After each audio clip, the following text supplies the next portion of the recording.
Hello everyone, welcome back to part 2 of Aussie Dude Madness Review, part 2. So yeah, part 2 is based on one of the biggest cartoon franchises of all time, and this one is Despicable Me, which stars Stephen Carell and Kirsten Wiig, who plays obviously Gru and Lucy Wilde, his wife. So basically, yeah, it was the third highest grossing film of 2017 and the 39th film of all time from all the cinemas, which is fantastic because Despicable Me 3, Despicable Me, you know what, Stephen Carell, fantastic actor, hilariously funny. He's been in many films before, like Evan Almighty. What else you've had? You've had Anchorman. He's also starred in some serious films as well. And also mainly he did The Office.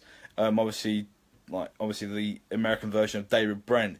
And after 6 seasons of The Office of US, he got an Emmy Award, and eventually he got into films when he's starring with obviously major classic legends like Jim Carrey and obviously Will Ferrell as well. So yeah, basically to start off with the film, Gru from the previous film, Gru is now an agent for the anti-villain league and also his wife, and his mission is basically to capture a villain called Balthazar Brat, who dances like Michael Jackson to get away and does like dance fights like the moonwalk and obviously doing spins around as well. Basically, long story short, Gru's tried to stop Brat from stealing a diamond, but he's unable to capture him all the time. After several attempts, eventually Lucy and Gru are fired from the Anti-Villain League, from the new director, who is called Valerie Da Vinci, who has no relation to Leonardo da Vinci, as they say. So basically, Gru tells his children, Margot, Edith, and Agnes, that they will find new jobs someday, as Lucy adapts to becoming becomes the mother of the kids after the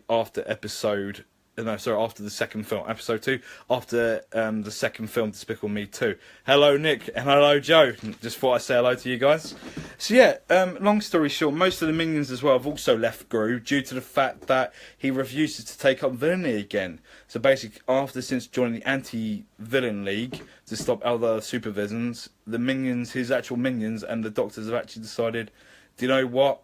No, I'm not going to be with you anymore because you stopped being a villain. I'm going to go walk away and work with someone else.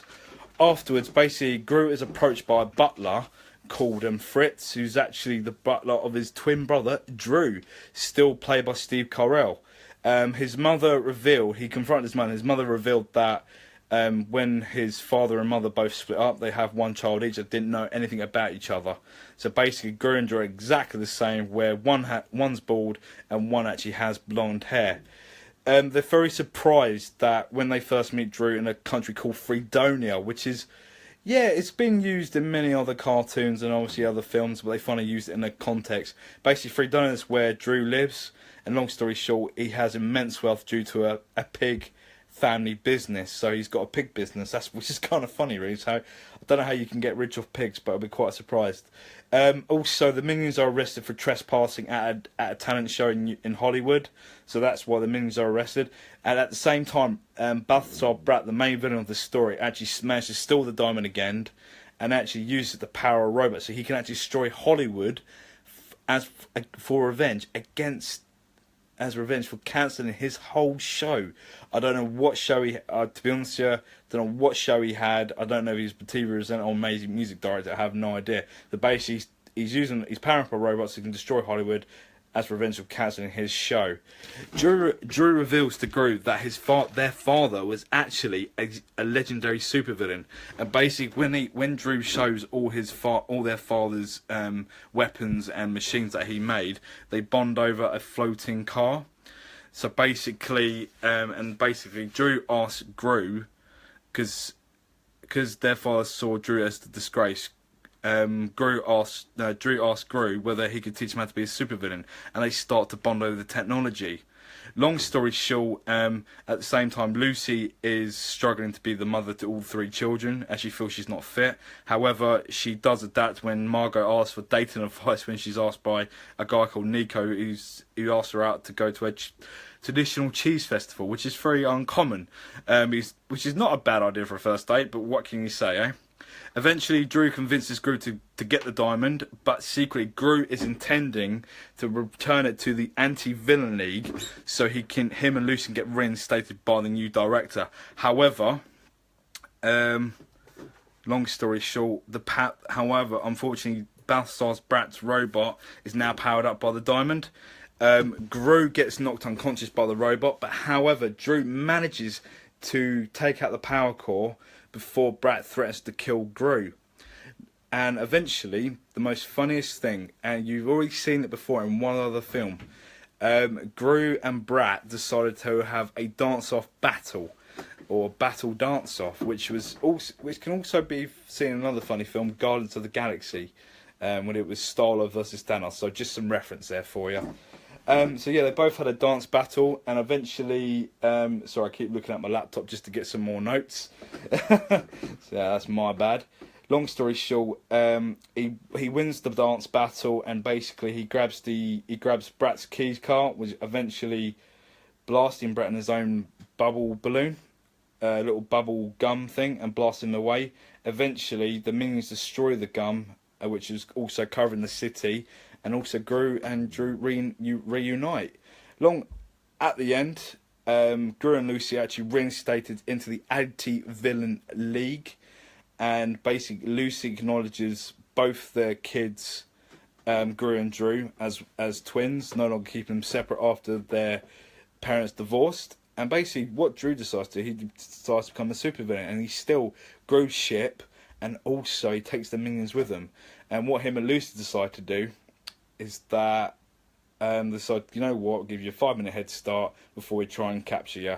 So yeah, that's the end of the film. So long story short, looking what people have said, that, you know, yet again, the soundtrack with Pharrell Williams, he decided to do something called, so obviously the song Happy was in the film. And also he made another song called Yellow Light, which I actually haven't heard myself. So it might be interesting if I would hear it and see if it's any relation to the film itself. Most of his songs are quite catchy anyway. So yeah, Despicable Me, you know, overall I would give it a rating 8.5 out of 10. Out of all three of them, personal favourite, I'd probably say number 2 is my favourite one. Because I think it was the funniest that I've ever seen Stephen Carell. And actually, the acting in general, his voice acting when he's actually portraying the character, it's the awkwardness that he has to be undercover and he has to slump about, and you know, it's just him thinking, do you know what, I'm a supervillain, I'm not an agent of good. So it makes a laughing change really, and eventually he does find happiness with Lucy, and obviously with the 3 children beforehand. So yeah, rating out of 10, 8.5. Yeah, I do apologise about some of the reviews tonight. Usually I'm more prepared, but obviously I've decided to do a bit of a madness review. So obviously I've done Baywatch. Hope you guys have enjoyed that so far, and also I've done Despicable Me 3. So most of these reviews, there's a lot of information to take in one big go. But obviously, try and put it into like a 5-minute thing is difficult sometimes. So, try and make the information really precise. So yeah, thank you for joining me on part 2. Peace, man. Peace, guys, or peace, whoever is around. Hello, who's ever watching me right now. Be fantastic. So, I'm saying peace out for part 2. And I shall give you part 3 very, very soon. Speak to you soon. Bye.